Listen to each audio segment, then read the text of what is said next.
So maybe you could give us a definition for what narcissism is and what causes it, just to kick us into this. That's not a simple question. Yeah. So there's a difference between, a lot of people are throwing around the word, narcissism, or he's a narcissist or whatever. So there's a difference between someone with high levels of narcissism. So, they're self-absorbed, they're, really into themselves. You could call it like selfie culture even. But that doesn't, just because somebody is, a little bit, I don't know, we used to call it conceited or into themselves or really into health and fitness or whatever, or even selfish in a lot of ways, that does not necessarily mean that they have narcissistic personality disorder. Narcissistic personality disorder, as you mentioned, I mentioned that in my intro actually, the definition is very different, and it is an actual personality disorder where, for a variety of reasons, this person lacks the usual amount of empathy that a normal human being has. So they're very cold, calculating, manipulative. They're out to win at all costs. Even though they don't seem like that at first. Even though they don't seem like that at first. And that's part of their manipulation tactic, is the love bombing and all that, which we'll get into probably later. But so that's really, really the big difference. You can be really, you can be a dick and hella selfish, but that does not mean that you're necessarily an actual textbook narcissist. Okay. Yeah, that makes sense. I mean, the way that I understand it, and correct me if I'm wrong, is that there is a scale, let's call it, of, from someone who's maybe completely, I don't know if I want to even call it like humble, or to a place where they're only worried about serving others and maybe even don't take compliments well and don't, want to be the center of attention ever. And maybe it's even to a hindering degree that's not healthy for them either. And then there is something in the middle where there's maybe some sort of healthy narcissism where you're able to, have self-confidence. I think they say that most celebrities have a higher narcissistic tendency. And then the other degree to the other extreme would be where you're, all the way on the other side of the scale. And that's where we get into extreme narcissism and narcissism personality disorder, where it becomes manipulative and harmful to others around you and even yourself at some point. Yeah, pretty much. And you really just described two sides of the same coin, where, the edge would be most people. And that's also another big topic, but you could call one end of the scale, there's another popular term out there, empath. And that I have a little bit of a different spin on that. Empaths, see, for a human being, it's normal for a human being to have empathy, right? So, but to call yourself an empath, I'm an empath, and what they list off under empathic traits that is often the end of the spectrum from narcissism, because empaths, like you mentioned, they abandon really themselves for others, and narcissists abandon others for themselves. So those are really opposite ends of the spectrum, and being an empath and abandoning yourself constantly for the needs of other people, that is equally out of balance and bad for you as being a narcissist. Yeah, that makes total sense. That does make sense. I was wondering that you use the word abandonment in both of the sides of that scale. Is that where a lot of this stems from when we're talking about narcissistic personality disorder, or NPD to shorten it up, because I don't want to have to say that every time? Yeah. Is abandonment issue really what's causing people to really go towards being an empath, or towards being, a narcissist, where in either of those cases it can become harmful to yourself or others? I mean, I can answer that in the way that our podcast would be over, and that would be it, because it really comes down to trauma. And somebody once said that if you actually took all these mental disorders out of the DSM-V and just replace it with the word trauma, you could just throw the whole book away, because these things, and you asked me in the beginning, but there's so many layers to this that when you ask me a question, my mind goes in 5 different directions. It's really complex and interrelated. Right. So even in the beginning, you asked me, what is narcissism, etc. You can, in fact, for example, a woman who's experiencing domestic violence and she's pregnant, or she gets pregnant, and actually getting pregnant pregnant can often be the catalyst to domestic violence. That can often be the start of it. And having that kind of maternal stress in utero, when your mom is like pregnant with you, you are basting, not purposefully, of course, but through the situational violence, fear, cortisol, adrenaline, like all these hormones are, when you're being abused, they're all coursing through your body, and those all go into the baby. And it has been, if to me, this stuff is fascinating. So if you Google like serial killers and people with some of the other cluster disorders like psychopath, sociopath, etc., there is a higher proportion of those type of mentally challenged, let's just call it, types of people that come from severely poverty-stricken, abusive, domestic violence, single mom type situations. So this is how abuse often becomes generational, and how in some cases, not all of course, but in some cases, having that type of extreme stress during pregnancy or even pre-verbal when you're just a baby, that can cause changes in the brain that become permanent. What do you think though, like why is it nurture over nature, or like why do some people experience extreme trauma and don't end up having a personality disorder? Because I know a lot of people, even myself, which I know narcissists don't ask this question, but even myself right now, I'm thinking, oh, well, I had a lot of trauma. I wonder if I have this disorder. So what is it that maybe causes it in some and not in others who have experienced an extreme amount of trauma? Well, I mean, trauma causes PTSD. It doesn't necessarily cause narcissism. For most people who have trauma, they end up with PTSD, like later on in life, or the survivors of domestic violence end up with PTSD. The kids do. That's not really the same sort of thing that I was talking about. I'll give you an example. Like, I don't know if you guys remember Elizabeth Smart. She was 14 and some guy kidnapped her out of her bedroom. And she's now, and they had her for, these two psychopaths had her for about a year. And she endured extreme, rape and whatnot. And now she is actually a public speaker. She's overcome these things because she had a good start and a supportive family and help and resources when she came back. And I think that's resilience goes a long way to being okay. I mean, shit happens to all of us in life, but it depends on each person's situation and circumstances and their start in life, what kind of support system they have.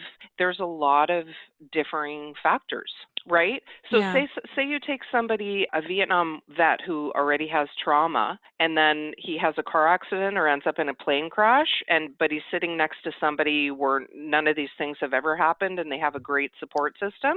Which person is going to be more affected by the same trauma?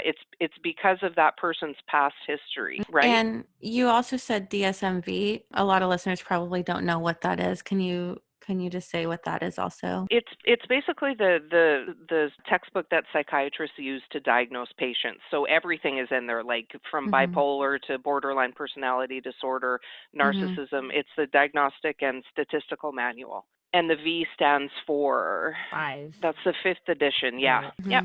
So there's 4 others before that one. Yeah, thanks for clarifying that. I was going to ask the same thing. Diagnostic and Statistical Manual of Mental Disorders, 5th edition. Yeah. Okay. So if you guys have any deeper questions on this, there's a textbook ready for you. Yeah, right? And you can Google that. You don't have to actually go by the textbook. You can just Google DSMV for narcissism and it'll populate the definition from the textbook. Yeah, that's great. Yeah. And I'm sure our listeners have heard of PTSD, but just to clarify on that is obviously a disorder that happens whenever we experience something very traumatic. It's kind of what we have to work through later on in life. You've probably heard it in regards to veterans or someone who's experienced some really terrifying stuff in possibly war or young childhood. And most people don't know that.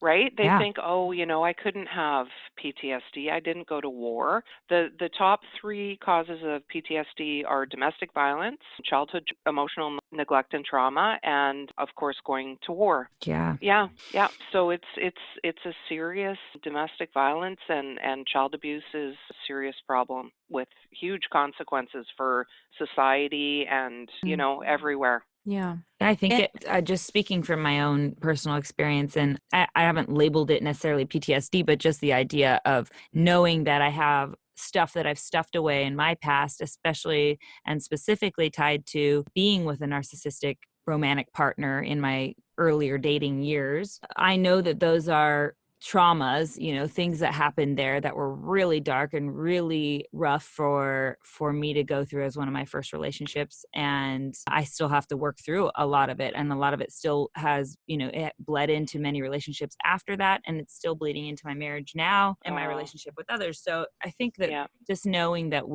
even if the wound doesn't seem like it's that huge compared to someone else who might have suffered, literally getting shot or something at war, it is still the experience of our nervous system that's being affected, and we have to be able to work through that. And I think we're going to dive deeper into that with you as well. Is the lack of empathy what makes it different from other personality disorders? I mean, different. I mean, all the disorders are kind of different, but the ones that are the cluster Bs that's kind of the main characteristic is really the coldness and the lack of empathy. It's almost like it's been described kind of as reptilian brain. That's why they have, I don't know if the dead-eyed stare. I don't know if you guys have experienced that. You know what I'm talking about? Like you can just, you know what I mean? Like I watch like serial killer documentaries and stuff. I find the stuff so fascinating. But when they put up the mug shot of the guy that did the crime,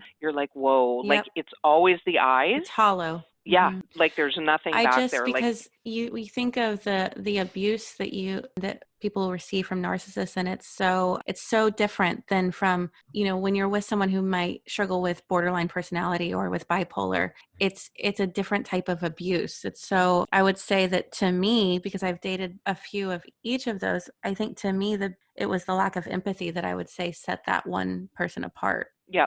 Definitely. They just don't care. They don't love. They don't feel. They just use. And when they're done using you and you're, they just leave you.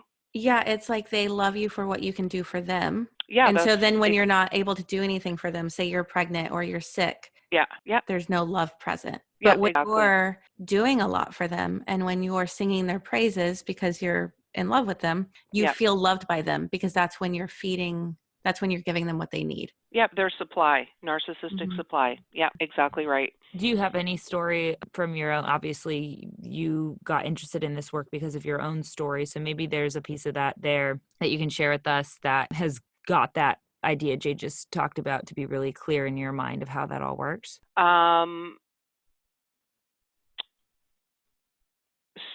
I mean, my story, I like to say that the survivor stories are the ones that are different, but the story of the narcissist is always the same. They always abuse the same way. They use the same tactics, the same words. They even, they'll take the next target to the same restaurant that you guys used to go to, and you'll be heartbroken, and how can he do that? But literally all they do is they replace one body with the next body with the next body. We're all interchangeable. So my story is no different, really. I was with a narcissist. I knew him in high school. We lost touch for many years. Met up again many years later, and the classic love bombing. He had, I was in my young 20s at the time, and he already had a daughter with somebody else, and he did the whole, oh yeah, she's, she won't let me see my kid. She's so crazy. She's such a bitch. They all say that. The whole thing. They all say that. And fast forward 20 years later, now I know that, but the girls out there, they believe it, because why wouldn't you? You don't learn this stuff in high school. Nobody tells you, nobody teaches you. You kind of learn if it actually happens to you. So long story short, he didn't raise his daughter. He wasn't a father to her, but I didn't really think about it, because I thought, well, it's all the, of course it's the mom's fault. She's keeping the child from him, blah, blah. And then I ended up with two kids with him, one right after the other. And by the time I had the first one, I was like, oh, damn. I basically became a single mom overnight. And then he came back, hoovered me, did the whole love bombing thing, found out I was pregnant again. And I thought, shit, I'm really in trouble. And he really launched quite a campaign to make sure that I did keep the pregnancy. He took me to counseling. Oh, I'll be there for you. We'll work it out, blah, blah. And as soon as I had my second daughter, he basically, he was like, yeah, bye. And this just continued. The cycle of abuse continued for years, because what are you going to do now? You have two kids with this person. You think, oh, I need to work this out with this person. It's their dad.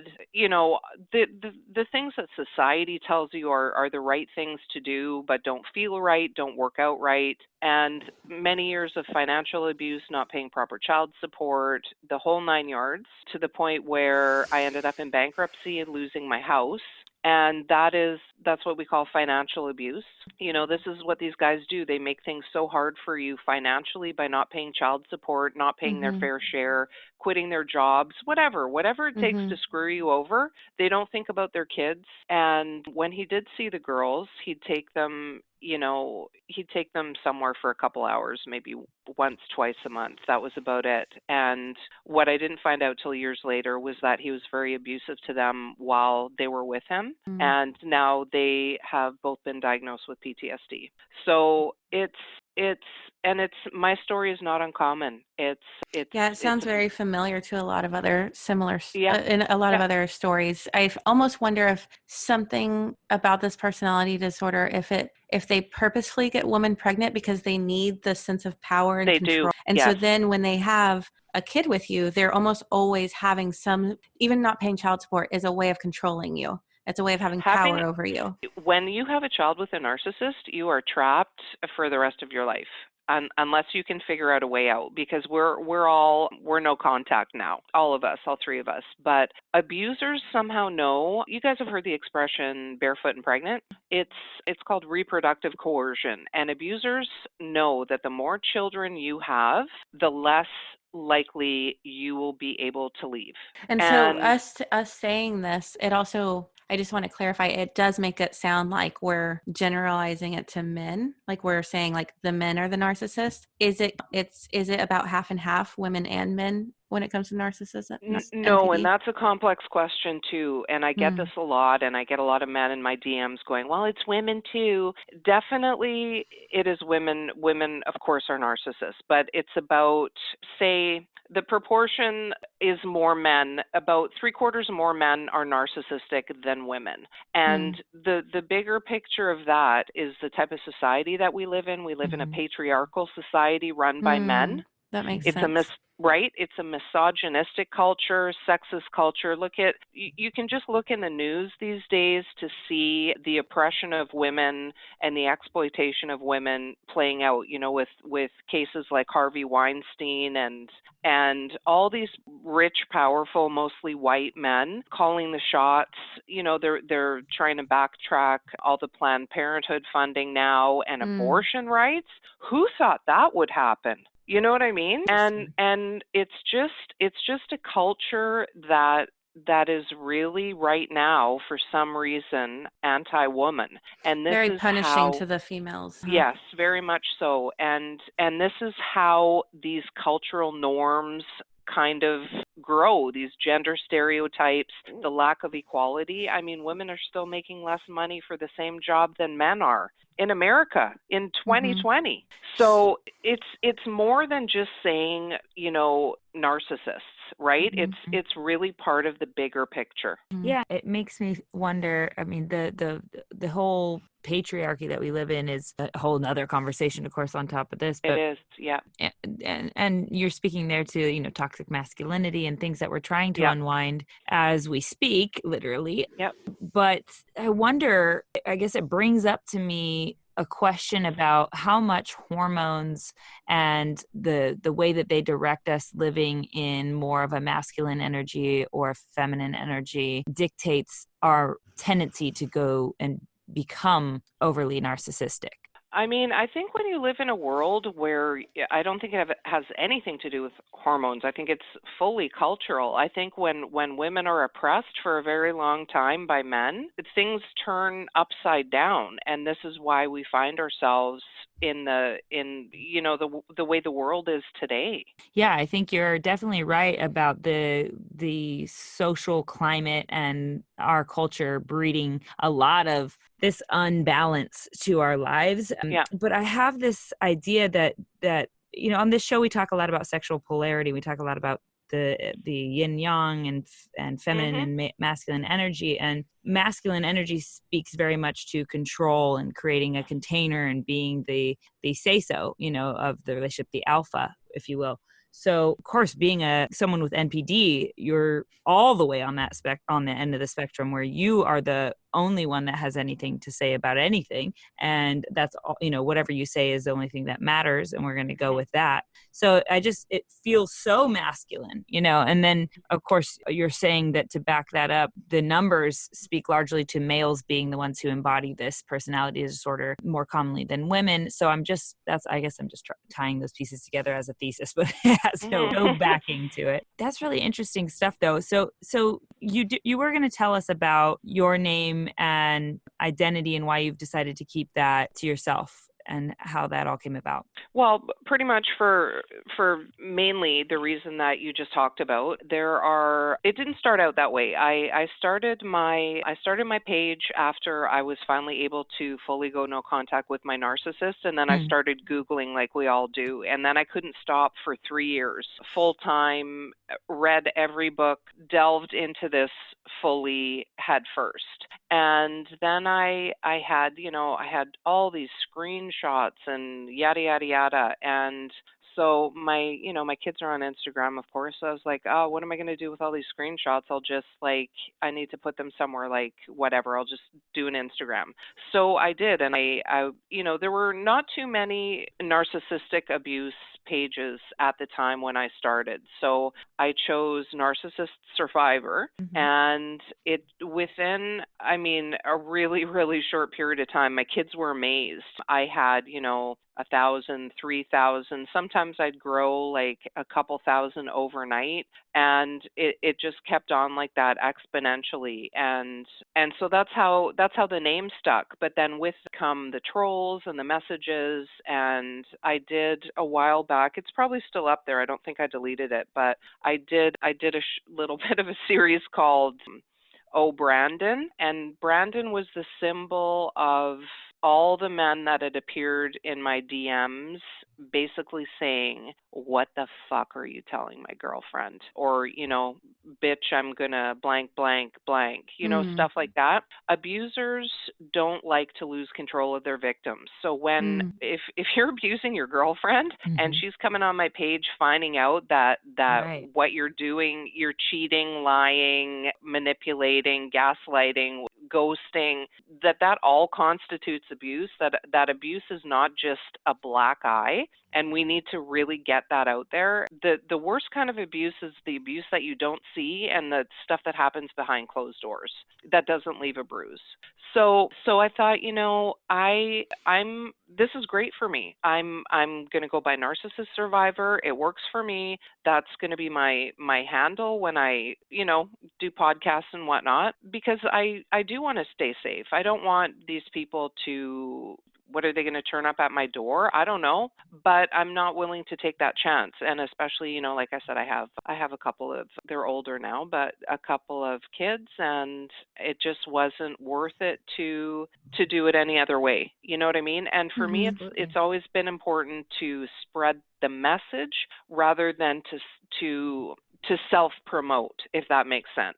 Yeah, it totally makes sense. And I think it's beautiful that Yeah. you, even though there's a lot of obstacles that you could have said no to this journey, you decided to take it on anyway. And that actually brings up in me the same kind of fear. It's fear is what it is. It's Yeah. like, and that's the PTSD you're speaking to earlier. It's fear of when we even talk about this on our show, it's going to trigger the people who, first of all, are narcissists, that are Yep. in an extreme way dealing with this NPD. And I found it right off the bat triggering, doing some research for interviewing you for myself, which I thought was really interesting. And I, stopped and sat with that. And obviously what came up was this relationship with an ex of mine from when I was 18 or 19 that I had stuffed away for so many years because it was the ugliest, literally the ugliest part of my, former years. And I think it's the story of being a victim, whether it comes through this, like your story with NPD or with someone with NPD, or it comes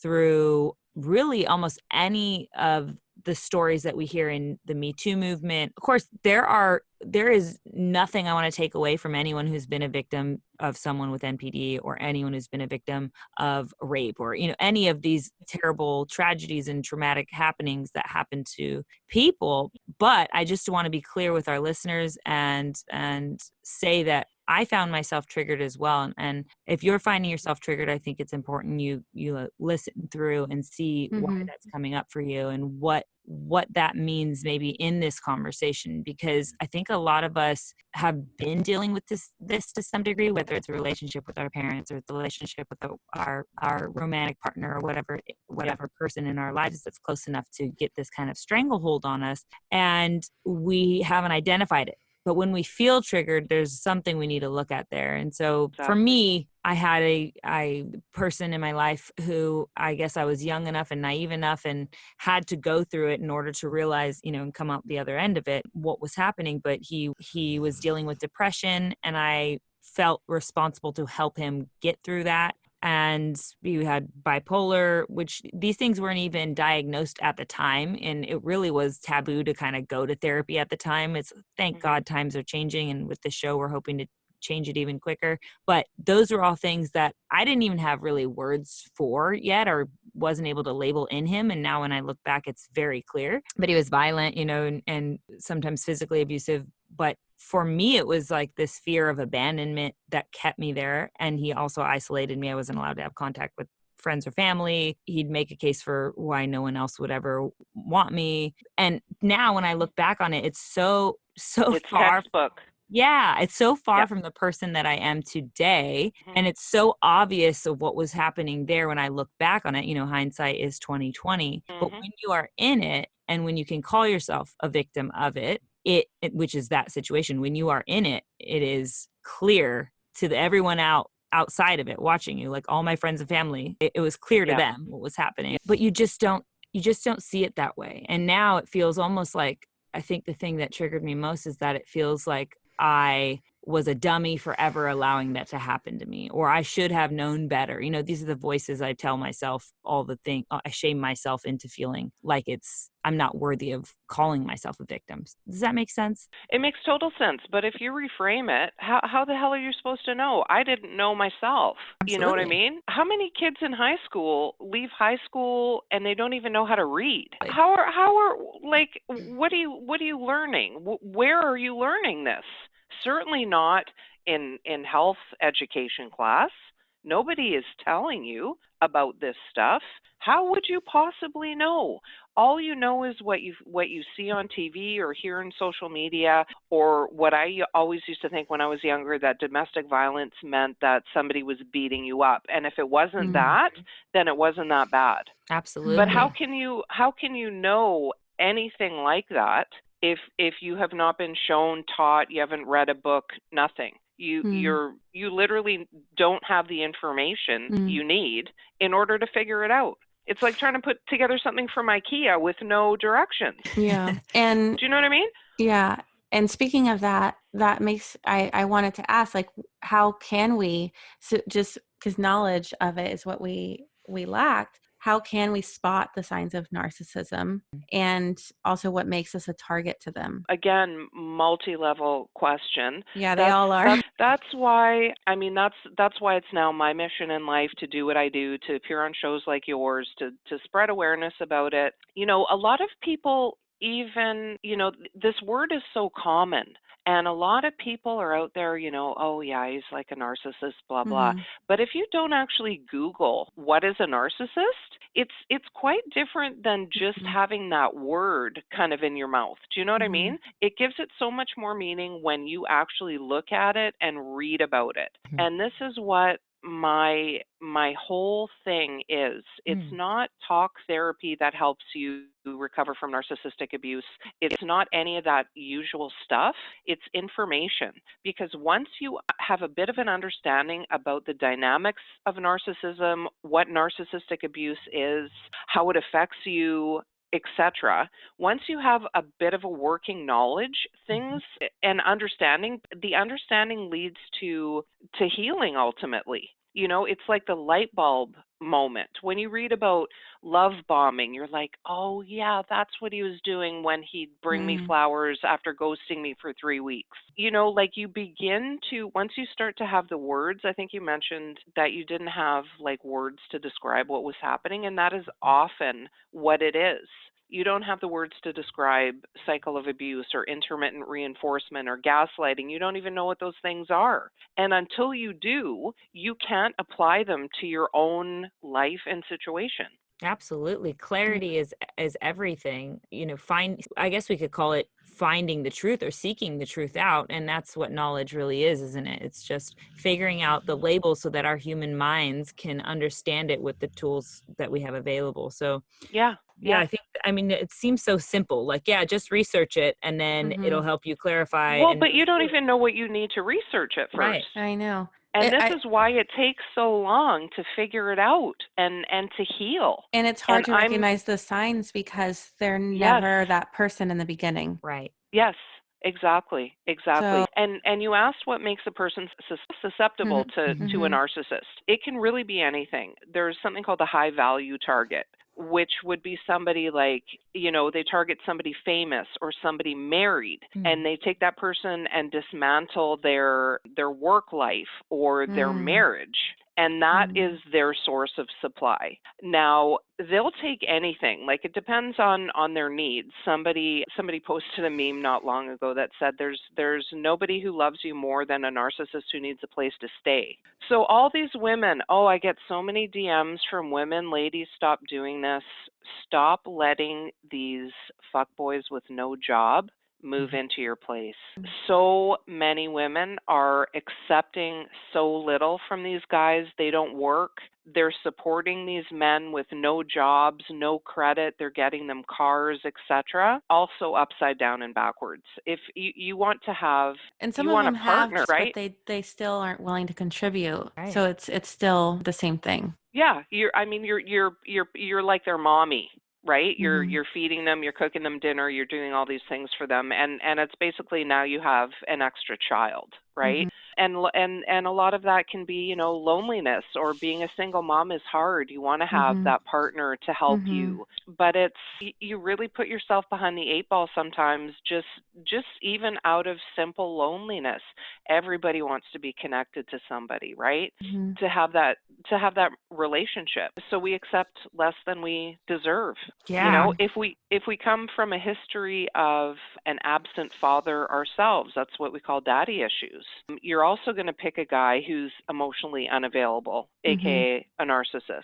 You know, if you come from an abusive home, that's going to seem normal to you when he starts Yeah. calling you names and whatnot. Well, that's normal. That's, you saw that at home. So I guess since it's so hard to spot the signs, really the only thing we can do is make sure that we are working on our own healing so that we're Absolutely. choosing something different for ourselves. Exactly. And you're not narcissists are predatory. It's like a shark when they can smell blood in the water. If you are lonely, needy, desperate for love, they can smell that on you from a mile away. Mm-hmm. If you're hurting, you need to be healing, not dating, or you're just going to end up with another one of these and another one and another one. God, that's so hard to get across, though, in a way that people can actually use. I know we say it over and over again. I know I heard it said over and over again when I was younger and going through this, and it didn't even It's hard to appear. fathom. It's hard to fathom, yeah. And it's so frustrating that in the beginning, they really do seem so wonderful, because people listening to this might think, oh, well, this doesn't fit the guy I just met. Right. You know? Yeah. Yeah, and it's hard too because of course everyone puts their best foot forward when you start dating, but it's also there are some traits I think that you can look out for. The thing is, like you're speaking to here, is even if we list off the traits, which I'm happy to do, I have some actually sitting in front of me, some like traits. needing to And I be the can center as of well. attention. Yeah. And Yeah, I just happen to have a list from psychcentral.com here because I was going to use it Nice. for my magic trick. Yeah. But, I took that test. yeah. So I got a 9. Well, let me explain it. Hilarious. Let me explain it this way. It's not that there aren't signs, because there are. There are definitely signs which we can get into, but what is designed to blow us by those signs, even though we see them and feel them, is Right. love bombing. Yeah. And that Okay. is the whole secret to a narcissist, is the love bombing. And can Right you just away, say what love bombing is real quick for people who don't know? I absolutely will. Love bombing is when they're in love with you 2 hours after you've met. You're the best thing that's ever happened to them. They've never met anybody like you. All their exes are crazy. Let's go away for 2 weeks, even though we just met. In fact, let's go to Vegas and get married. Let's have a baby right away. You're my soulmate. Oh my God, my absolute favorite. You're my soulmate. The soulmate scam. This intense love bombing is how women think they've met Prince Charming. And it's not it. Love bombing is a red flag. If somebody is in love with you suddenly out of nowhere and thinks you're the greatest thing since sliced bread, you need to take a step back. No matter how you've dreamed of this your whole life, take a step back and really just give that a bit of space to see what else shows up in that space, because that's the number one way that narcissists trick and trap us. And before you know it, you're head over heels in love with this guy. And then guess what? The mask drops and the true person comes out. And you spend the next 5 years trying to get the person back who love bombed you in the beginning, but that person actually never existed. It was all just blowing smoke up your you know what. Yeah.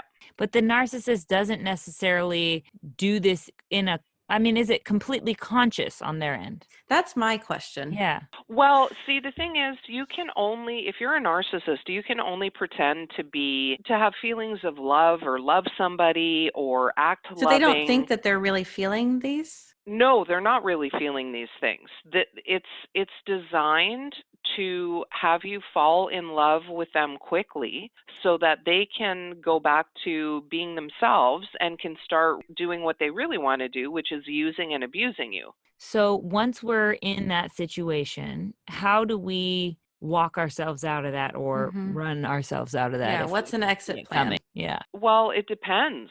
One thing I like to say is, if your friends and family can't stand the person that you're dating, pay attention.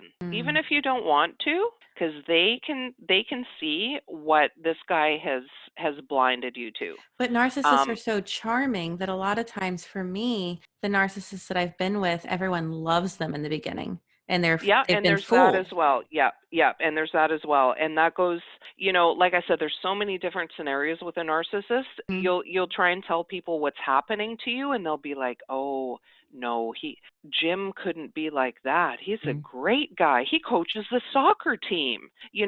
Absolutely. And it's all for show. How do you walk yourselves out? I mean, it depends on how far you're in, I guess. It's a lot harder to walk out when he's convinced you to have a baby with him than it is, it's really painful for people to let go of these relationships. So like I said, I mean, the remedy that I have for that is information. If you are confused in a relationship, if you don't know where you stand, if this guy's ghosting you half the time, or he's always sorry, or he does something terrible and then brings you flowers, these things are all red flags. So again, it's information. Once you understand a little bit about the dynamics of abuse, the cycle of abuse, for example, which which is, starts at love bombing, goes into tension building, and then explosion, and then silent treatment, and then back to love bombing, and it just repeats and repeats. The only thing that's going to make any sense to you at some point in time is to have that information and to transpose it onto your own, what's happening in your own relationship.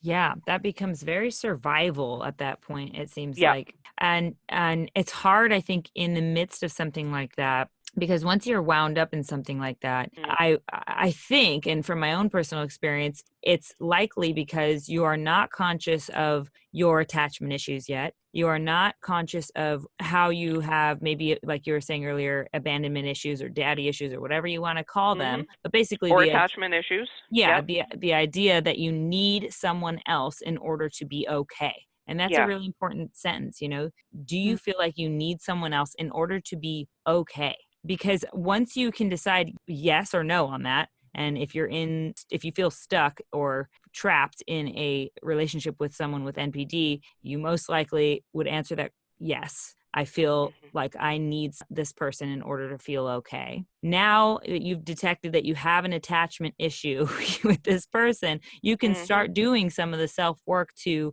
unravel and unwind some of that. But something you've said before was to be prepared to mourn the loss of this relationship as if someone has died. Yeah, definitely. Because it has to be like that in the end. You have to build a wall between yourself and that person of no contact ever again. And again, I get women all the time saying, oh, I have kids, I'm going to live in hell like this forever. And no, you're not, because with a narcissist, you really have to go through the process of, the full court press, basically. You have to go to court, you have to get a proper lawyer, you have to do all that stuff, whatever it takes. And then they don't do what the court says typically. Yeah, exactly. Which is another. I mean, it looks good on you at the end of the day when you have taken all the proper steps and he doesn't pay child support or turn up for his visits or whatever. It just looks better on you so that you can gain full custody. And at the end of the day, having a guy who's having a narcissist for a parent will set you up to accept a narcissistic person in your later relationships. So the kids aren't missing, right? The kids aren't missing like their great dad. It's not like that. He's an abuser at the end of the day. So of course they're missing the good side, the picture that he paints and the times that he feels needed by his kids. So he's being loving, right? But I'm curious there in parenting, I don't think that it is possible really to ever co-parent with a narcissist. So what are some things we can do at least to try to make it a healthy situation for the children? I'd love to say no contact because that's pretty much it. But limited contact, if you can get the courts to do a psych assessment, which is really very rare, or ask for supervised visits, whatever you can do, or always have a third party there with him and the kids, that type of thing, just so they're not alone with this person. Some narcissists go to extremes with their kids, and do they all abuse their kids? Isn't it abuse when you're abusing your kid's mother in front of them? Yeah, that's true. I mean, that's abuse. It's emotional. Yeah, it's emotional abuse, and a man who loves his children does not abuse their mother. That's true. So the short answer is yes. And financial abuse is abuse. If I remember for a time before I got my things sorted out in court the proper way, which took a decade, by the way. My kids had holes in their socks. There were some things you have to, there's some things that you have to go without while you're going through all of this, because they make it very hard for you. And just leaving is, a lot of women stay just for that fact that they want to be there. They want to be there to make sure nothing happens to their kids. They don't know what they're going to do financially. And I guess how are you going to work with 4 kids? Yeah. Realistically, right. You know what I mean? And I guess when the parent with the NPD is actively trying to be in the kid's life, it may be their way of having power and control still, not actually genuinely wanting to be in their life. So absolutely, narcissists don't love their children, and they don't co-parent. They can't so hard parent, to comprehend. right? And Oh, something else just came to my mind with that. A lot of times what will happen, and this is very common these days, and again, it's the court system is very patriarchal. Most of the judges are male, and everyone thinks like women can just go to court and get custody and blah blah. It's not always the case. What often happens is that she's not feeling so good herself after years of abuse. So she's the one that turns up disheveled and crying, and he's sitting there calm as a cucumber, and he says, well, just, judge, just a look at her. She's crazy, or she's taken a drinking or something, and she's trying to alienate the kids from me and keep me away from my kids, Your Honor. And these guys often end up with custody of the kids by doing that. And it's not because they want the kids or they love them. Because they're said not it right. have to take care of anybody. Exactly. And it's only to hurt us. And the kids are just collateral damage. Or to have someone to be in control of. Yeah. Mhm. Yeah. Do you So, feel with all this ugliness that we're talking about here, it is heavy. It is really heavy, and it makes me think about something that I say a lot on this show, which is that even, when we talk about our childhood traumas and we say like, this is what happened to me, or my, parent was this way, or whatever thing that someone might look at and go, oh my God, that's terrible. Or they just must be a terrible person. Well, we often put a disclaimer on things like I believe that, yeah, first of all, hurt people, but also that everyone is doing the very best they can from their perspective and from where they are. And I have to disagree with you on that. Okay. With narcissists or somebody like that, these things do not apply. They just don't. There are many, many survivors, ourselves included. We've been hurt. All three of us talking right now in our lives, we've been hurt. We're not trying to go out and hurt other people. No, absolutely. But I'm saying that even the serial killer is doing from his perspective and his domestications that brought him to be that person, and commit these horrendous crimes, is doing what he can from that moment. Now, all of us looking at him would go, well, I would never freaking do that. Obviously, that's just ridiculous. It's, we use common sense or whatever else we think that are our tools and what we have come to know as the moral way to live. But he is not working from that place. And someone with NPD, I would assume, is kind of in a similar fashion, working from a completely different place than we can even begin to understand. And it's not to sympathize with this abuser, but it's to be able to release the anger at that person so that you can move on with your life. And I think that's what I'm getting at with that. So I was wondering if you think that can apply in any way. The answer is still no, because we cannot, and this is where a lot of people this is where it falls apart for them. You cannot put normal human emotions onto someone with NPD or a serial killer, sociopath, psychopath. They are not like us. They lack what makes a person a human being, really at the end of the day, is empathy. And if you lack that, you're not hurt. You are lacking a fundamental human trait. So it's almost like you're not even the same species. And sometimes, which sounds terrible, but sometimes, your anger is the only thing that often saves you from falling into deep despair. You have a right to be angry at somebody who has dismantled your life completely. You do not have to forgive them. In fact, they probably don't even think about you. And it's unfair. And a lot of people really struggle with this. And a lot of people never really fully recover either themselves or their lives before the narcissist.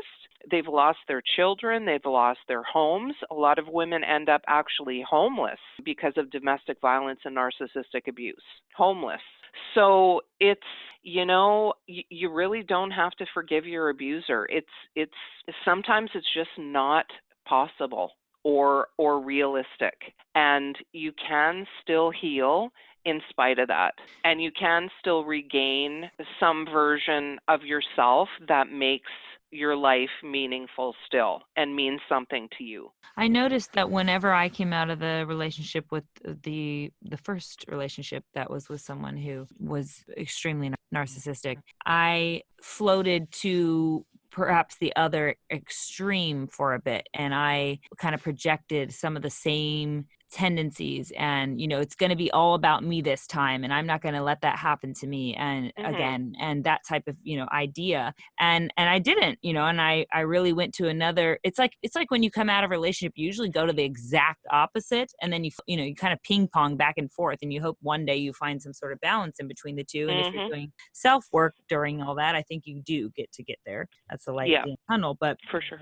Just because I felt myself go to that other place. I didn't feel myself in the moment, but now I can see it, I should say. And I was not the best person in relationship with the next person I was with. And I was abusive in the nature of, talking down to them or making them feel bad about whatever it was. And so kind of playing out that similar role as a narcissist. And now that I can recognize that, that's, I think, where I'm trying to find some sort of common ground that allows me to see any human as human. And of course, we don't have to end up agreeing on this, but that's just, I guess, where my mind's playing with it. So yeah, I mean, I understand, but and I'll speak to the first part of what you said there. This is again comes to you jumping from relationship to relationship with no healing or self-reflection in between leads to that behavior exactly. Yeah.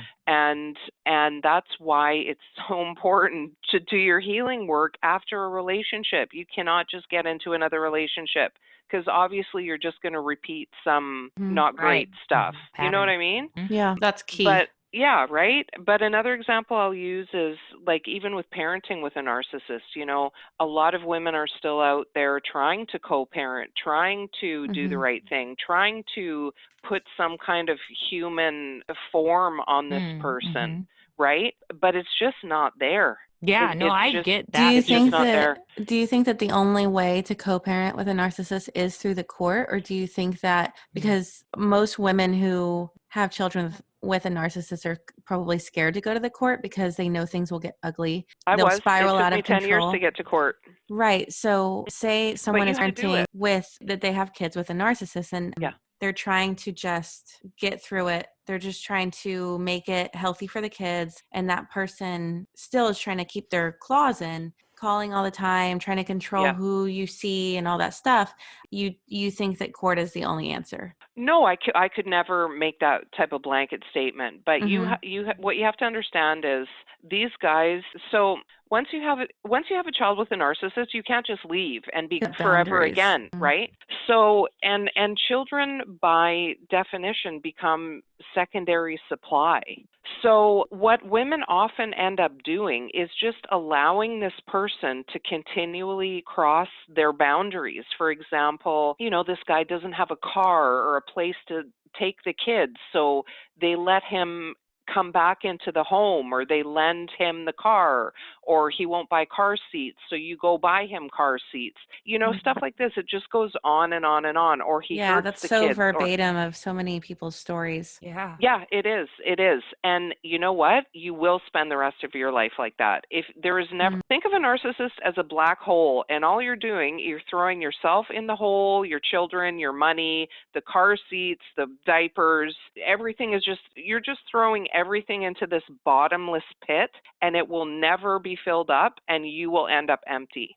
So it's either that, or you need to go through some kind of process, however that looks for you, to get to a place where there are boundaries that are no longer being crossed by the narcissist. They can no longer encroach on your life and take it over to such an extent that you really still don't even have a life, even though you're not even living in the And I've really only seen that happen once the woman is remarried. It's like that's when they have some boundaries that they can lay down. Because do you have some maybe tips or situational examples of how someone might be able to lay down boundaries? Yes, good question. I mean, I do and I don't, because each situation is going to look a little bit different. So it just depends on It depends on a lot of factors. Kids, no kids. I mean, honestly, some narcissists actually just take off and you never see them again. They never see the kids. They just go somewhere else and start over and make more kids. You know, that kind of thing. It really just depends on your particular situation, but you definitely need to get help. You need to document everything. You need to really That's important. Yeah, document everything. You need to, if you can't afford a lawyer, you need to find somewhere that you can go to talk to somebody. You can go to Women's Aid. You can go to whatever is in your community. You can call some of the shelters for battered women. They have resources. There are support groups for abused women. Those support groups are gold. You can make friends. You can relate to other people. You can share resources and information. You can share, you know, who's a good lawyer and who's not. Your lawyer needs to specialize in high conflict if you're paying for a lawyer yourself. If you're married, you're entitled to have, even if he doesn't give you his money willingly, you're entitled to it if you're married, whether he tells you something different or not. That's the law. And a lot of women don't even understand that part, you know, or they've been told something so different by their abuser. And again, what does it come down to? Information. Get out there, get yourself, if you have $1 to your name or $1 million on that spectrum, there is some kind of support and service for you out there. You just have to look for it and find it. What causes NPD? Say again? What causes NPD in someone? I think we kind of went over that in the beginning. It can be. Is it any genetic? Is it any, besides maybe a modeling from a parent or something like that? Is there more to it than that, or is it kind of a mix of variables that are not really, we can't necessarily always target back to? Yeah, of course. Of course. These are just some of the known ways. Like I said, domestic violences and stress, violence in early childhood and whatnot, child abuse can really turn a child's brain some kind of way. You know, they just disassociate, and it can cause all kinds of issues. A lot of people like to say, you know, parents cause narcissism. They have like a golden child, or they have like the favorite son, the hockey player and stuff like that. But in the beginning, we kind of made that distinction between an actual person with NPD and someone with a high level of narcissism. And again, those are two different things. But absolutely, if you have your golden child, son or daughter, and the other children are kind of forgotten in the background, of course this person is going to grow up thinking they're all that in a bag of chips, you know? That makes a lot of sense, but I had abuse in my childhood and I disassociated a lot. And so that made me nervous that maybe I had this personality disorder. And that's why I took that quiz, because I thought, well, what if I do? And I got a low test, but then I wondered, well, what if narcissists answer the way that they like alter their answers, knowing, because it's like I think deep down they have low self-worth and they hate themselves. And so I don't believe that either. You don't? I think that's something we tell ourselves. So I just didn't know if this test could even be accurate, basically, because which test are you talking about? Wait, she's just talking about the one on IkeCentral.com. Yes. I mean, it wasn't through a therapist, but I wonder if when a narcissist gets tested for it, if they're able to change the results through their answers, because they are so good at painting a different picture and they have a skewed version of themselves. And so I'm curious too, can we even recognize it in ourselves, or when you're... Well, for starters, people who are not narcissists don't do those tests. So I don't know what narcissist would actually do that test. And most narcissists don't get diagnosed because they just don't give a shit. They would never admit. Yeah. And most of them don't want to see a therapist because they don't think a therapist can say anything they haven't heard or anything that they don't know. But also other people's opinions are irrelevant to them for the most part. So narcissists don't go to therapy. We go to therapy after they're done with us. That it's very rare for a narcissist it's basically not to get diagnosed. Narcissistic personality as it stands today is not curable. No. Neither is psychopaths, sociopaths. Yeah. So it's a disorder of the brain. Yeah. So their brains are different. By some act of God, do go to see a therapist or a mental psychologist or Yeah. professional in that range, and they diagnose you with NPD, what do you do at that point? Do you know the protocol at that point? I'm going to sort of reframe that question. Usually Mhm. what happens with a narcissist is they drag you to counseling Mm. at some point in time so that you won't leave the relationship. So Mm. a lot of confusion comes in this category too. Well, he said he'd go to counseling now. Yeah, because you told him you'd leave, so this is what he's going to do. It's just part of the cycle of abuse. It's part of Mm. his tactic of manipulation.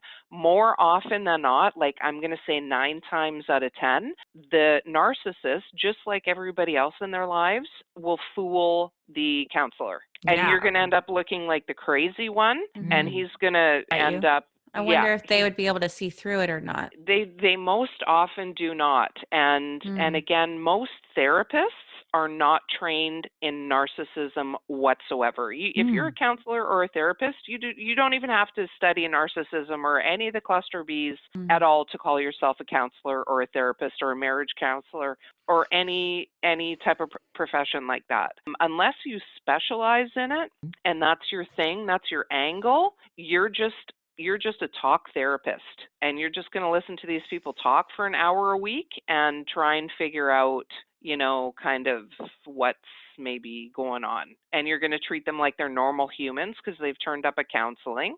And you can go years like that in therapy. I myself personally went 7 years with a counselor who had a master's counseling Mhm. certificate, a master's, like extra Right. extra schooling. She still didn't figure it out until the very end, until 7 years and many dollars later. Wow. Mm. So, and that counseling was on your own or with your ex? We went to many different counselors, and Mm. in all of those years and with all of those different counselors that he took me to, we'll try Mhm. this person, we'll try this, we'll try that. Mm. Not one person ever figured it out. Wow. And I hear this all the time, all the Mm. time. The first job of a counselor should actually be to separate the couple Mm. and determine if there is any domestic Mm. violence going on. That should be Yeah, the that's number true. one for all counselors, literally on earth, to determine what is actually going on with each person individually. I Mm. think unfortunately the reason that that doesn't happen is because if that was the trend,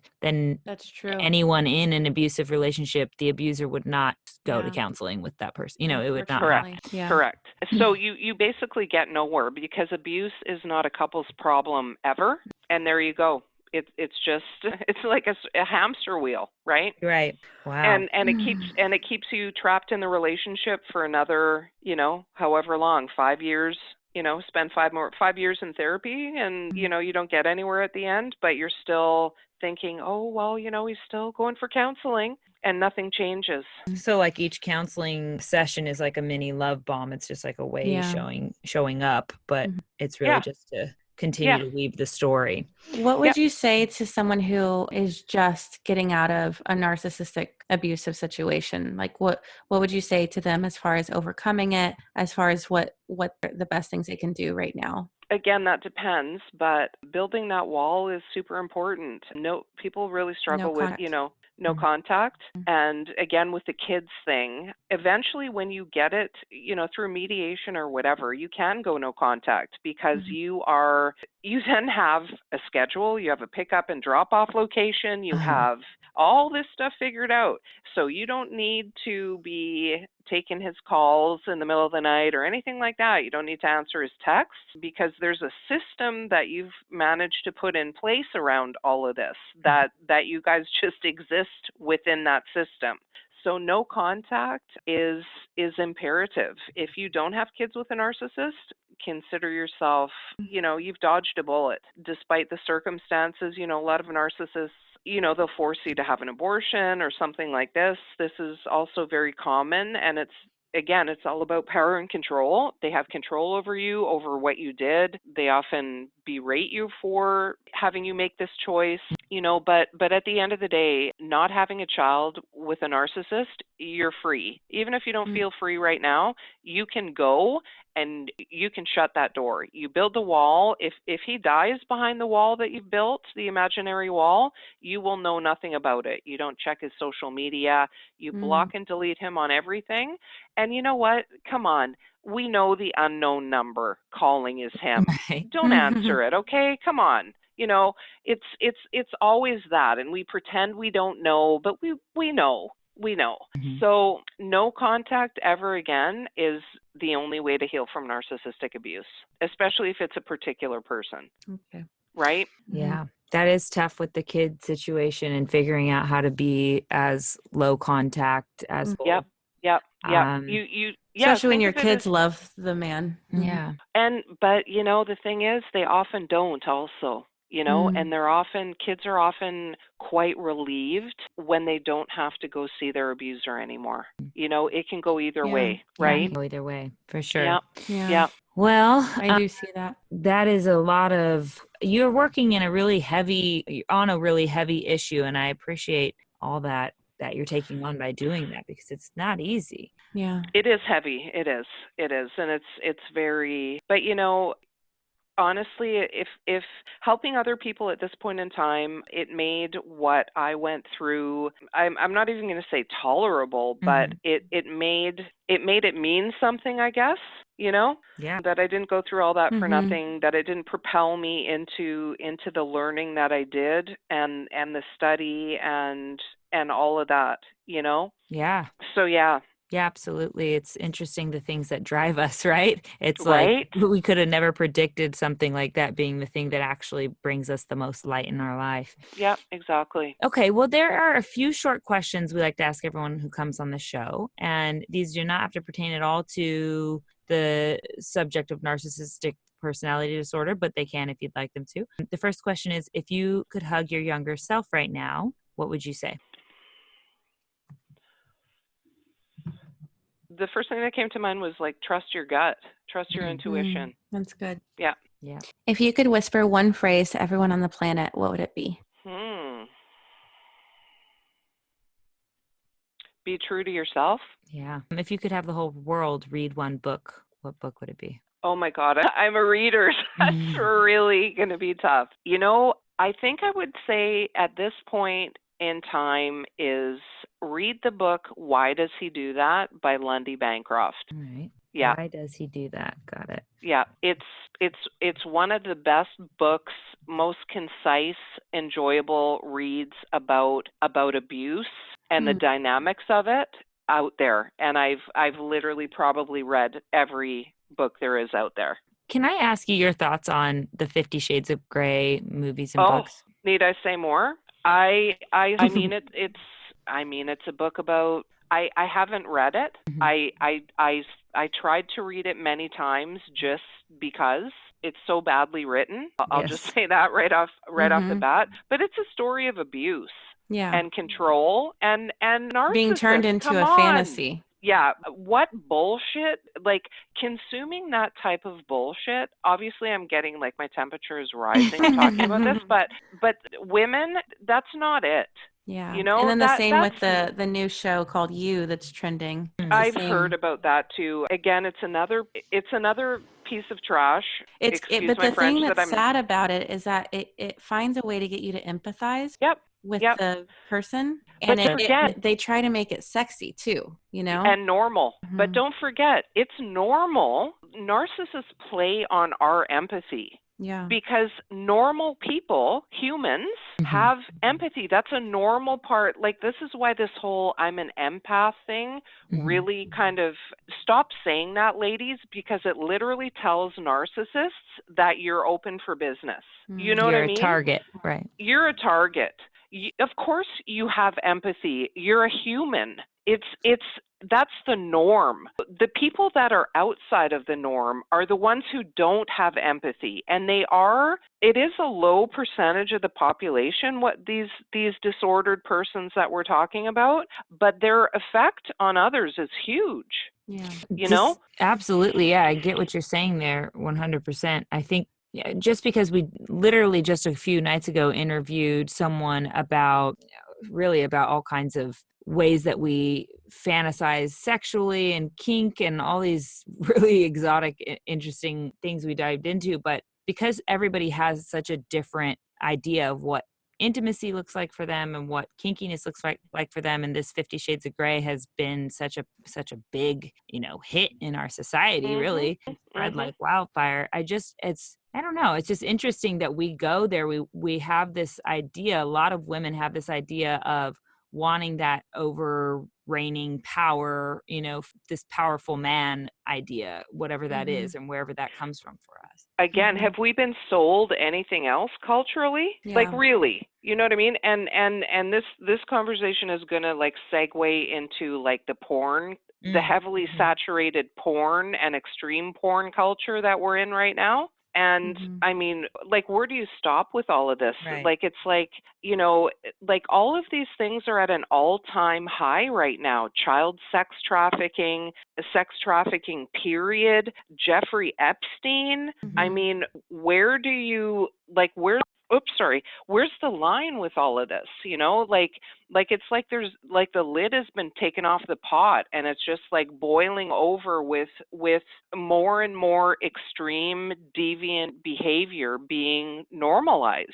Yeah. There's teenage girls, Mhm. and I talked about sex to my kids a lot because I wanted them to know what was up, and we talked about porn and everything else, and I said, if you like a guy and he's really really heavily into porn, that's not ideal. There Yeah. are girls out here that haven't kissed a guy and they're doing anal and they're Wow. 13. So that is a big topic. Yeah, it's a big topic. It's an interesting one to try to navigate too. There's so many opinions in so many different directions, and it's hard to not get emotional about it because it is such a we're just on the cusp of figuring out what direction to go, it feels like, as a Yeah. society with this. So Yeah, I hope. exactly. And it's one thing to have fantasies and kinks and haven't we all been tied up and whatever, but there's a difference. There's a difference Mm, between as acting out sexual fantasies and actual dangerous predation right. and minor attracted persons and all of this deviant stuff that I don't think we need to think too much about whether certain things are right or wrong. Do you know what I mean? Yeah, Mm-hmm. absolutely. The degree of safety. I mean, just creating a safe space with your partner is so important. So I think that Yeah, when you're with someone who is literally abusive, that is the opposite of that. So yeah, even in the exactly. culture, it would be a lot of that would be about creating a safe space before anything else happens. So. And how can you be safe with a narcissist if you're or a psychopath or a Hmm. sociopath? Do you know what I mean? If you like to be tied up and you've been tied up by a psychopath, Right, that's are you different. going to leave again, to be honest? Like that's an episode of like Dexter or something that you know what I mean? Like you really it's really so far reaching. Right. Yeah, it's a fascinating topic. Yeah, there's so many facets to it, but I think that what we've covered here today is a lot to digest and But yeah. integrate, but it's beautiful, and I'm so glad you're bringing this to the forefront for whoever's willing to listen. And I hope that anyone who is in a position that is being, abused or feels trapped in a relationship, if you are listening to this, that this gives you some hope and a way to get yourself out of there, and hopefully also gets you on the journey towards healing yourself, mind, body, spirit, becoming the best you can be, and releasing the toxic people in your life. So Yeah. thank you Absolutely. so much for coming on Yeah. the show, Thank Narcissist you so much, Survivor. girls. Where can Yeah. where can people follow you and find you online and read those amazing posts that we like to look at of yours? Aw, thanks. For some reason, Instagram really took off for me, Mhm. and it was just a great platform for some reason. So I'm on Instagram, obviously, at narcissist_survivor, and I do have a couple Facebook pages, same name. I'm not sure why I have two, but that was in my early days of experimenting with social media. So you can email me at narcissistsurvivor two, like a number 2, Mhm. at gmail.com. You can book a phone session with me one-on-one. You can DM me on Instagram or through Facebook. And, if you need extra help and support, escape planning, figuring out, legal resources and things like that, that's what I do. Absolutely wonderful. I'm so glad that you are being a resource like that. That is like something that probably could have really helped me in my trying time there. So Same. appreciate you. Yep, same.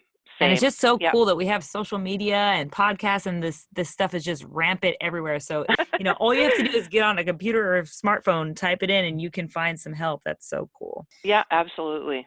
Absolutely. So different from when I was going through it. So I'm Same. Oh glad my for it. God, same. Cool. Well, thank you Thank you so so much. much. This was a Thank you, pleasure. girls, the so much. I time. really appreciate you having me on. It was super enjoyable. Obviously, I'm passionate about my subject, so yeah. We love Thanks it. for Thank giving me a you. platform. Thanks. Yes, All thank righty. you. I'm a little more tired after this episode than I usually am. For sure. That was heavy. My head kind of spinned for a little bit. That was a lot. It's And just such still a gonna be heavy going. topic. Yeah, it's such a heavy topic, and it's such a hard topic to understand fully and to fathom. And so Yep. your mind keeps asking more and more questions, trying to figure it out, especially people like you and I. We're really trying to figure it out, and it's almost like you just have to let it be. That's exactly what I was going to say, is that I have been noticing that these podcast episodes we record are like ceremonies in a sense, like the way you kind of speak about, ceremonies, plant ceremony, something where you have this big almost realizations and epiphanies and information and all this stuff comes at you at once. And it's just like a explosion of all this that you need to absorb, and your body and mind and spirit are like, hold on, we can only So do the one thing at a difference in time. ceremony is like you feel the body sensations, I guess. You like feel the information going in your brain. But speaking of that, the other day, yesterday at the Paul Selig channeling workshop, when he was speaking, I was feeling my third eye open. Like I was feeling it like as if someone put a tool in it and was like cranking it wider. Wow. And I was feeling information. I was feeling not like wisdom go into my brain, physically feeling it all. But I bring up Paul Selig's workshop because something that he was really trying to drive home for us in the beginning was, he said, you have the right to be. Everyone does. Just by being born, they have the right to be. And so important. I think me trying to figure out when she's speaking, just trying to figure out and control the information.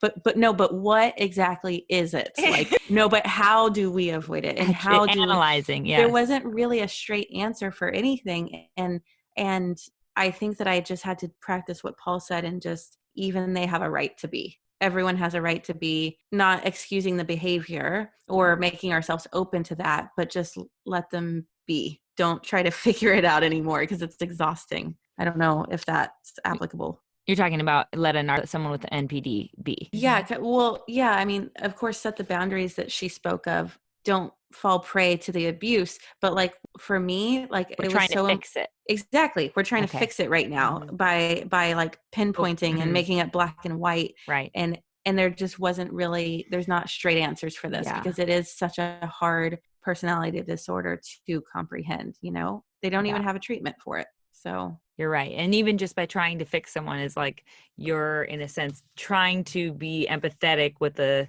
edge of control, with the side of control. Yeah, it's hard for me to wrap my head around a lot of it. So I think I'm going to absorb more of it, and maybe we'll have some like magic tricks in the future that'll be about something that helps us get our mind around this, or we'll bring it up. We'll come back around some way or another, I'm sure, with this topic. But I hope if you need to take a shower after listening to this. You know what I mean? Like, I feel like I do. I am full to the brim with stuff I need to absorb. I am stuffed to the brim. That's what I was telling you though earlier, is that it's such a triggering subject. It was so triggering for me. And so anyone who's listened through, like, kudos to you, because you're doing the work just by listening. It will absorb. Your subconscious will work on it in your sleep even. And you're just, I love you for listening. And hey, let's figure out how to adjust this stuff together, because if, and I hate saying something is incurable, because that's the magician fixer and analyst in me, I guess, because I don't believe that generally, not on the case that, not speaking against what she's saying here, because she's talking, in what I got from it, she's talking about, this is a disorder that is, you've patterned in something that without empathy you could never even care to change it. And so I get what she's saying is how permanent. Yeah. However, curable to me is a bigger word than that. Curable goes generational through Yeah, let's past bring some generation. hope. Right. I'm sorry. So I'm trying to do here, be a light here in this darkness. I almost wanted to say something to bring hope. And then I was like, I think we just gotta let that sit with us and figure out why we're so triggered to want to bring hope to it, because we're supposed to be standing in the gray together here, Jade. Sometimes the gray is a little darker gray. Okay. Shit, 50 shades of it. I don't know. But so curable. Yes. So maybe this generation of that person that who has NPD is not going to be the cure, but the next generation, or especially you might be the person who is the mother to someone who has a father who is, or vice versa, the father to a child who has a mother who is someone with narcissistic personality disorder. In those cases, you get to have a chance to not create that pattern again for your child to live in it, so that the next generation perhaps does not have to have a bunch of people with NPD. That would be some hope there, is that we can figure out a clear enough way to get extremely clear on what this disorder is and not breed it into the next generation of kids. Yeah, that is the cure. That is so good. Thank goodness. God, you said that. Thank God that there is a cure. Now I feel better. It's just a little longer term than we're I don't hoping like for, saying it's not curable. I don't like saying it. I don't like hearing it. I don't know why. But because everything is evolving and everything has. But you saying that that's the cure, it took not all the heaviness, it took a lot of heaviness off. There's a light at the end of the tunnel. Yeah, not raising narcissistic children, not right. creating narcissistic children. Yeah, be the change. And all the people who think they're empaths, that is exactly how you're doing. You're balancing out the narcissistic. I hope people listen to the end of this so they can hear that. Yeah. So all right, go ahead with your magic trick, since you kind of already did one, but go ahead. Okay, so we're going to keep the magic alive. We're going to keep it moving. My magic trick today is two things. The first thing is very simple. If you feel so inclined and are able to take on a little more darkness in your day after listening to this, watch the R. Kelly documentary series called Surviving R. Kelly.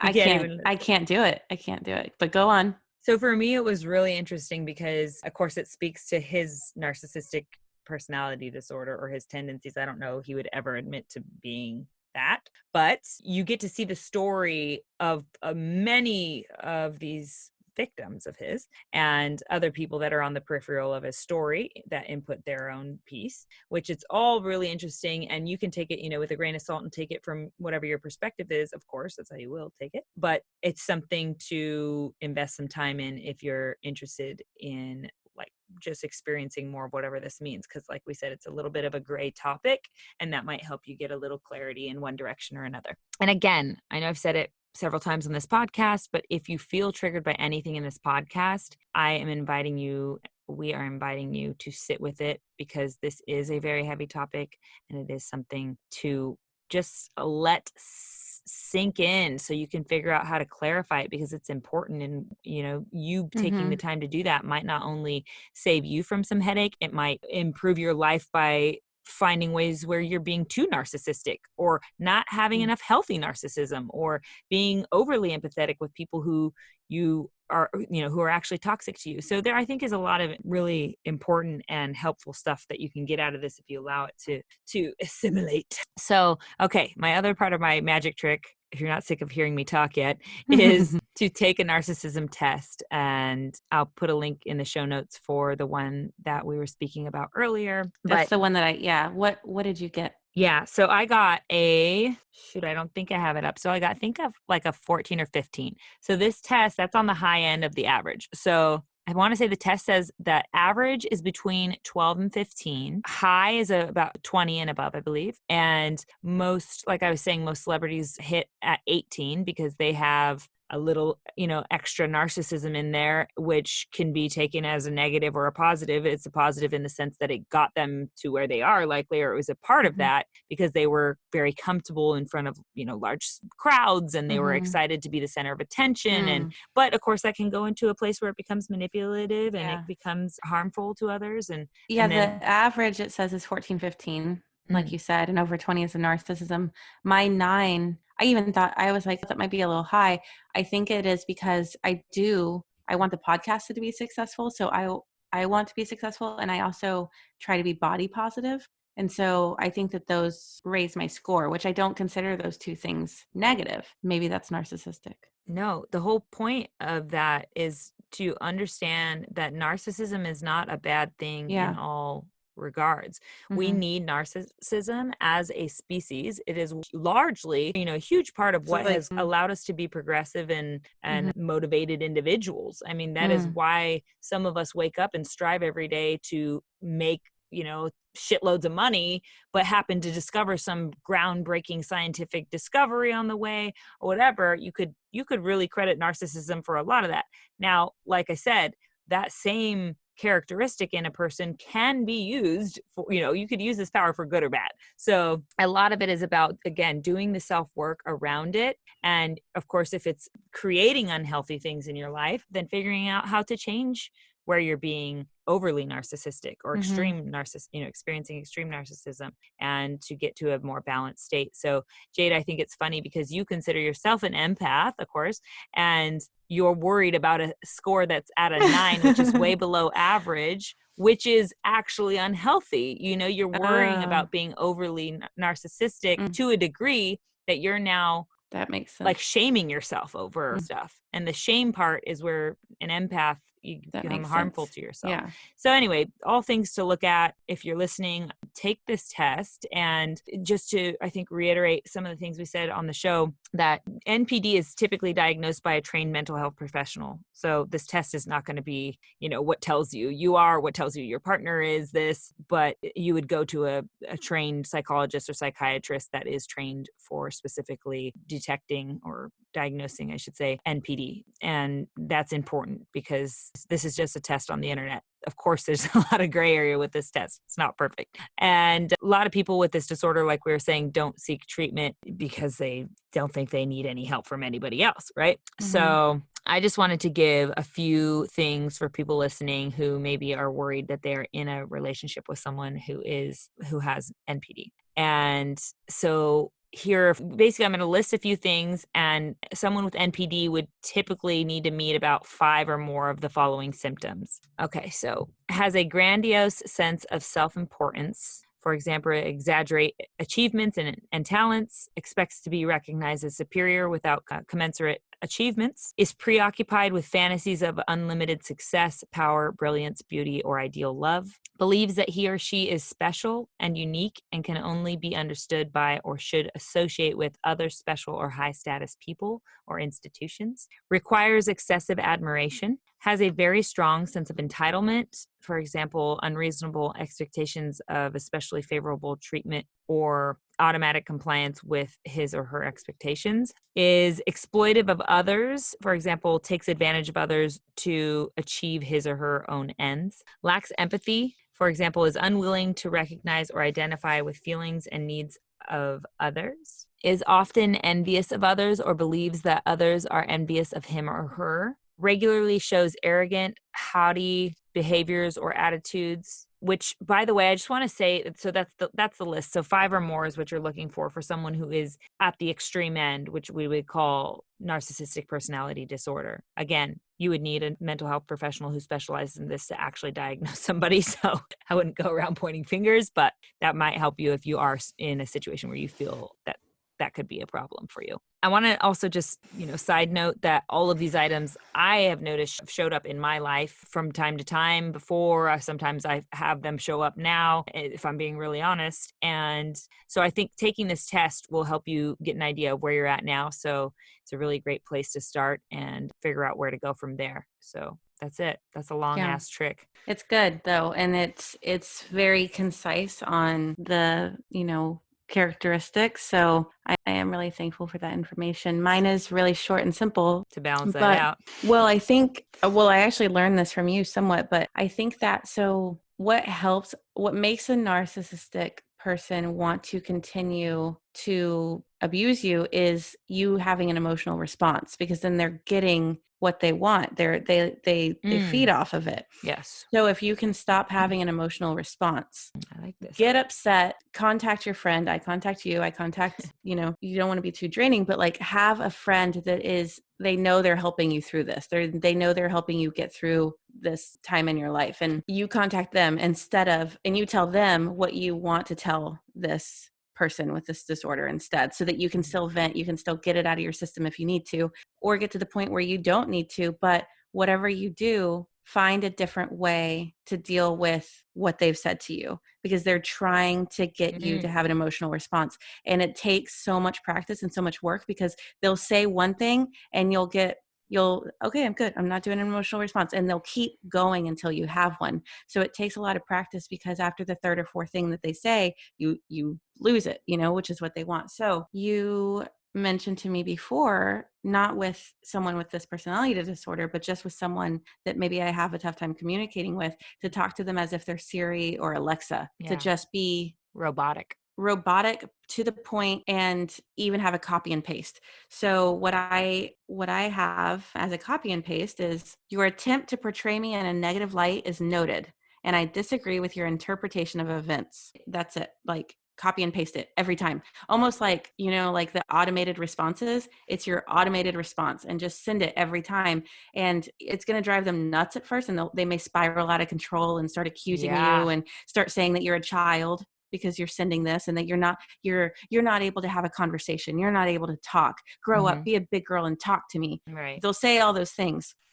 Either don't reply, which is no emotional response, or reply with this. It's a copy and paste, and do whatever it takes to not have that. And not having an emotional response in general is a huge tool in life, because if you have an emotional response to everything, you can't be happy. You're just drowning in emotions at that point. Yeah. Because not all of it deserves that type of effort from you, is the thing. And this certainly, when you're talking about trying to communicate with a toxic person, because you may, have something that ties you to their lives. So you can't just cut it off completely. Like our guest was talking about, if you have kids with a narcissist, with someone with NPD, you still need a way to be able to communicate what you need to communicate. Yeah. And I honestly, I think the copy and paste is a good idea. There might be way better ideas, but I think that it also helps train you to not have that emotional response, because it's beneficial in all areas. You're going to continue to suffer if you have an emotional reaction to everything that is said to you in life. So if you can sit back and observe things with logic and find power and restraint, and not let words control you,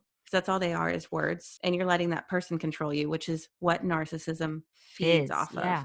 Right. So if you can let them lose their control on you, which I promise you, they'll spiral out of control at first. Of course. And you'll see it, and you'll know it's working. Well, it's like you saying, I know you are, but what am I? I know you are, but what am I? It's very fucking annoying, but it's also, you cannot fight that. You think about that, and it worked as a kid, and it still works now. And not to add into the story of them saying you're a toddler whenever you send this to them, because that's just part of them trying to fucking make you emotional. But truly, you're literally just reflecting back to them your truth, period. This is where I'm going to be. I do not any longer want to be involved in your emotionally toxic cycle. And so this is all I can give you. I'm not going to give you anything more. This is my boundary, and I've said it. And that's beautiful if you can reach that point. So right. Oh, I like that. Good luck with that, everyone. And I think that's a good thing to just use in any relationship that's getting to a toxic place. I mean, with anybody, literally, family, friends, whatever. It doesn't have to be ridiculous, but it's just like, this is something I actually, this is going to trail on into a longer thing, but I just was working with one of my girlfriends the other day, and we were working through an issue she was having with her partner, and she had so much anger because there was some infidelity type of thing going on, and she had so much anger, and she wanted to say it out loud. Well, not out loud. She wanted to text him all this information, like, I can't believe you did this, and you're such a piece of shit, and I have all these feelings that I need to get outside of me because they're so painful to hold inside of me. And so I had to write it down, all the angry shit first. And then we read that through and read it out loud with anger and be emotional. And then we pulled out from each sentence that she wrote the truth of each sentence with no emotion attached to it, right? The truth of how I feel, not blaming him, not how you made me feel this way, you're a piece of shit because, but instead, I feel sad and disappointed, and